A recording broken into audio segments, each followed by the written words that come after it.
இல்லையேன்னு ஒருத்தன் அழுகுறான்ல, முருகன் எனக்கு யாருமே இல்லையப்பா, யாருமே என்ன மதிக்கலையே, பெத்த புள்ள மதிக்கல, கட்டின மனைவி மதிக்கல, கட்டின புருஷன் மதிக்கல, எங்க அம்மா அப்பா கூட எனக்கு கிடைக்கல, நான் யாரும் இல்லாத அனாதையா இருக்கேன் முருகா அப்படின்னு ஒருத்தன் அழுகுறான்ல. அவன் நடந்து போறப்பெல்லாம் அவன் முன்னாடி வேலோட முருகன் இருப்பான், கொஞ்ச நேரம் கழிச்சு அவன் பின்னாடி வேலோட முருகன் இருப்பானா, கொஞ்ச நேரம் கழிச்சு அவன் வலது பக்கம் முருகன் வேலோட இருப்பானா, கொஞ்ச நேரம் கழிச்சு இடது பக்கம் வேலோட முருகன் இருப்பான.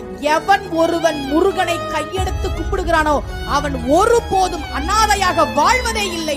அவனுக்கு முன்னும் பின்னும் வலதுபுறமும் இடதுபுறமும் கையில் வேலோடு முருகப்பெருமான் அவனுக்கு ஒரு காவலாளியை போல வந்து காப்பான்.